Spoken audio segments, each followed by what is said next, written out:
Dan sujune Anu, arep wudu apa piye, Mas? Sik. Ah, sawer lho. Cone, sampean kok ceblok. Ora santai wae lho. Yen aku ndredeg ini ya mbok. Harus yakin. Iya yakin. Heeh. Mas dan sujune Anu, arep wudu apa piye, Mas? tak beatok kowe kok masamu. Kowe iki wong ya dudu padasan ya kowe iki. Kayak wastafel kok Pak. Kancane kok Kok keran kok Kerane diuter.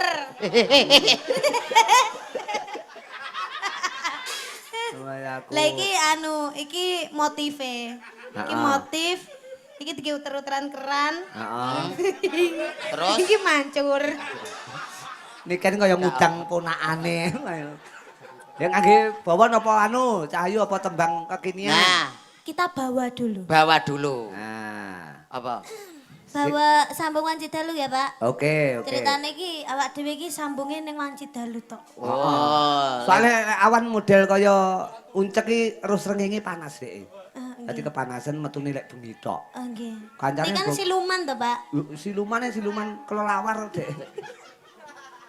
Ya, buat dulur-dulur, boto Sida Mulya. Sik. Ah, sawer lho. Aku ki arep buka catatan. Iki ra Catatan, Mbak. Uncak. Awas, ayo cepetan. Anakku selak.